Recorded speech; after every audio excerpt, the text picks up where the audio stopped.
The NCAA tournament just wrapped up, and as it does every year, it had a pretty big impact on how some of the top prospects are viewed when it comes to the NBA draft. So today, we're going to be taking a look at what would happen if the draft was today. So buckle up, let's go for 42 likes on today's video, and let's get into this. Now for the order in this video, we're just going to be going based on the standings, and currently the worst record in the league is in the hands of the Orlando Magic. As we've talked about a lot on this channel, there's really only 3 players in the conversation, and I truly mean that. That's Jabari Smith, Chet Holmgren, and Paolo Banchero. To get an idea of just how surprising it would be for any other player to go there, these guys are all pretty close in odds, but the next highest after them is Jaden Ivey at 50-1. Now speaking of the odds, despite what most broadcasts during the tournament were suggesting, Chet Holmgren is not the most likely to go number 1, at least according to Vegas. That title currently belongs to Jalen Smith. Now Holmgren is very close. He's at plus 165 compared to Smith's plus 100. Paolo's trailing pretty significantly at plus 275. Now it's going to heavily depend, in my opinion, on who holds this pick. I think why Smith has such great odds is a lot of the teams that are likely to be at number 1, like the Pistons, Thunder, and Rockets, probably lean in favor of Smith. But if the Orlando Magic are actually here, with the success of Wagner and the return of Jonathan Isaac at some point, I think they go Chet. The presence of Bamba and Wendell Carter aren't going to even come across their mind when it comes to this decision. Now, Chet's success has been well reported this year. He averaged 14 points, 10 rebounds, and 4 blocks a game while shooting 39% from 3.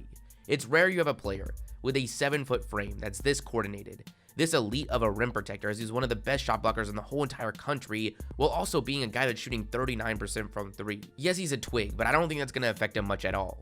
Now, I think there's a very real chance that teams might lead in favor of a guy like Smith or Banchero is upside.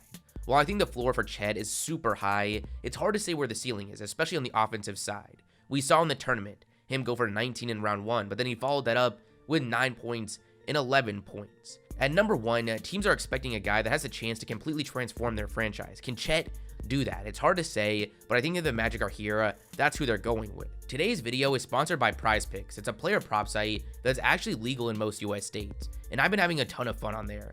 I've been doing entries for almost everything: soccer, EuroLeague basketball, Call of Duty, you name it. The entry I gave you guys last week was a sweat. If you guys ended up taking it, the first 3 legs hit, and all we needed was Mark Williams over on points, but sadly, he got into some pretty serious foul trouble. But today, it's going to be a different story.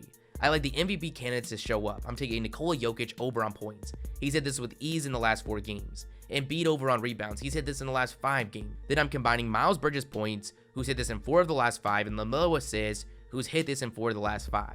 I've got 100 on this to win 1,000. If you guys want to play along, go to the link in the description, use code JIMMER, and they're going to give you a deposit match up to $100. Thank you, Prize Picks, for sponsoring today's video.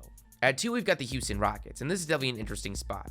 I don't think their roster factors too much into their decision here. Really, the only thing that might is how they fit with Jalen Green, as he's one of the worst defenders in the league, so whoever they're taking here has to give them something on the defensive end. I go back and forth a lot, and despite a pretty incredible tournament run from Banchero and a not so impressive one for Jabari Smith, based on the whole entire season and factoring the Las Vegas odds, I'm going with Smith. I really think the chance for him not to be a great player is extremely low. Everything is there. The frame, the defense, being able to score on and off the ball. This year at Auburn, he shot up the board, averaging 17 points, 7 rebounds, over a block and a steal a game, shooting 42% from 3 on almost 6 attempts a game. What gets me really excited is that shooting, especially off the dribble at a 6'10" frame. I love the fit in Houston. I really think he's the perfect fit alongside Green, being able to be that true number 2 guy while not sacrificing anything defensively. Now again, this one's close. I'm going back and forth practically every day on whether I'm taking Banchero or whether I'm taking Smith. I feel like right now, I'm leaning Banchero personally, just from what I saw in the tournament, but this is a video about what I think is going to happen, so as of right now, it appears more likely that Smith is going to be the first of the 2 to come off the board. So now here at 3, the Pistons are more than fine with how everything's turned out. They don't blink an eye, and they take Banchero. I'm not sure what more we could have asked from him.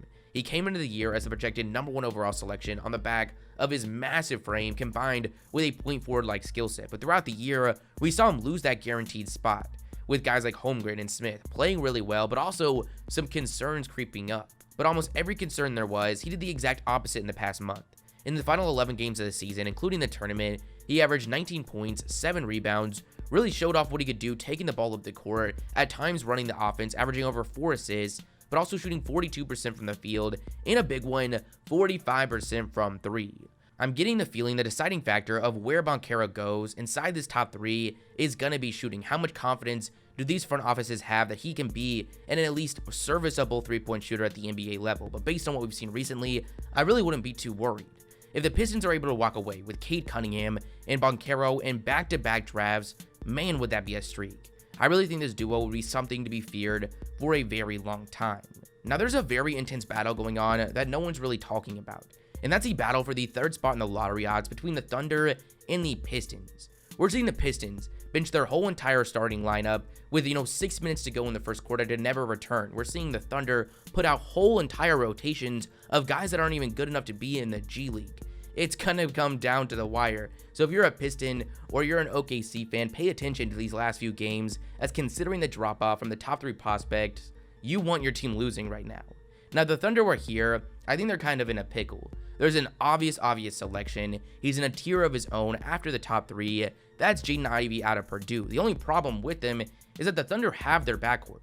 All signs point to the Thunder building around Giddey and SGA. But here at 4, they're practically forced to take a 6'4" shooting guard in Ivey. Now, he plays bigger than that. He's got a massive wingspan, and defense is a huge part of his game, but nonetheless, being right here puts the Thunder in a tough spot. Now, I'm really high on Ivey. The fact that he came into the year on the map for the NBA draft due to his potential and what he could do on the defensive end after a freshman year where he shot below 40% from the field and 26% from 3, then comes out this year and is one of the best players in the country, averaging 17, 5, and 3, shooting 46% from the field and 36% from 3, makes me very interested.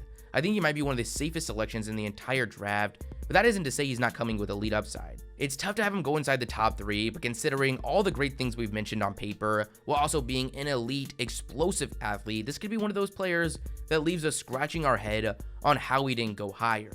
At 5, we've got the Indiana Pacers, and they're going to be taking another guy that shot up the board in his sophomore season, Iowa power forward Keegan Murray. He's on the older side of this draft, but that's not going to stop him from hearing his name called very early. He absolutely dominated in his sophomore year, averaging 24 points, 9 rebounds, and 2 blocks, shooting 55% from the field and 40% from 3, shooting almost 5 attempts a game. He's 6'8" with a near 7-foot wingspan. I think you're seeing why teams are so interested in this guy. He's another player that I think is an extremely safe selection, but still comes with a ton of upside. I really like him going to the Pacers here, considering the recent moves. Making this selection would have them walk away as one of the biggest winners of the offseason. They traded Domantas Sabonis to the Kings with just a few years left on his contract. In return, they got Tyrese Haliburton that truly looks like the point guard of their future. Now they go and replace Sabonis with an elite forward prospect in Keegan Murray that has a chance to be one of the most versatile players on both sides of the ball. The Blazers are at 6, and they have a very interesting selection. They're going with Kentucky shooting guard Shaedon Sharpe. Now, if you've caught any of Kentucky's games this year, you're probably wondering why you haven't heard of this guy that's supposedly going to be a top 6 pick in the NBA draft. Well, similarly to what we saw with Hamidou Diallo a few years back, Sharpe decided to leave high school and join Kentucky in the middle of the year, but didn't receive any minutes. When he decided to join Kentucky, he was the #1 player in the country on every single recruiting site, which really creates interesting value for NBA teams. Whoever decides to take him is taking a risk. Maybe if he stays at Kentucky, he's competing for the #1 pick, or maybe he flies down the board like a Jaden Hardy. We don't know. He's pretty big for the shooting guard position, sitting at 6'6" in a strong frame. He's got an insane first step and gets by defenders with ease to rise above the rim. Now, he's still really raw. He came onto the scene late in high school. A lot of his game has some time to go, but he's one of the youngest players in this class, and considering that the Blazers are more than likely going to have another lottery selection, I like them taking the risk. His likely future backcourt mate, Anfernee Simons, also came straight out of high school, so this just feels like a match made in heaven. At 7, we've got the Sacramento Kings, and I think there's a couple directions they could look. I think Memphis center that's been rising up the board really fast lately, Jalen Duren, is in the conversation, but ultimately, I've got them going with AJ Griffin.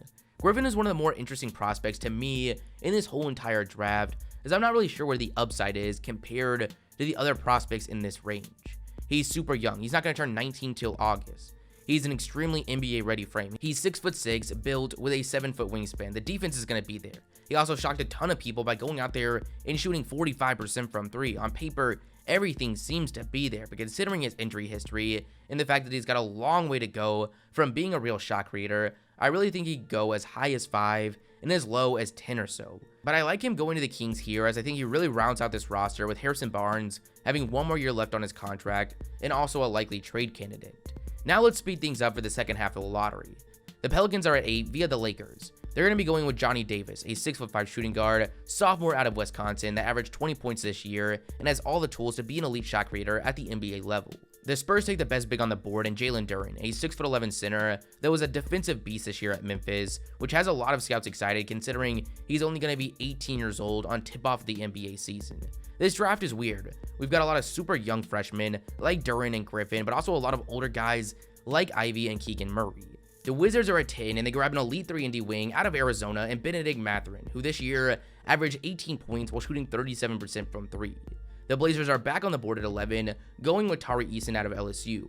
This year he averaged 17 points as a sophomore, which is extremely impressive considering most of his stock is coming from his ability to legitimately guard the 1 through the 4. The Knicks are at 12, they're going to be taking the top point guard in the class, Ty Washington out of Kentucky. This spot needs to be addressed for the Knicks, and they finally do it with a top selection. The Rockets are at 13 via the Nets. I've got a very strong feeling that the Nets are going to do more than enough in the play-in for the Rockets not to be here, but if they are, I've got them going with Jeremy Sochan. The numbers don't blow you away, but the tools and the athleticism are there. It appears he's in for a Keegan Murray, Jaden Ivey second-year breakout if he was sticking around. Then lastly, we've got the Charlotte Hornets, and I've got them taking Duke center Mark Williams. Most mocks don't have Williams going this high, but I really think addressing this spot is going to be the focal point of their offseason, and Williams is the top big man on the board. I'm really high on him, considering where he's going in the draft, his elite rim protecting, and the fact that he showed off solid free throw shooting and a decent mid-range jumper at times that gets me interested about his future offensive development. But that's the video, guys. You guys send me your thoughts in the comments below. If you liked the video, smash the like button, smash the subscribe button, and I'll catch you guys next time. Peace.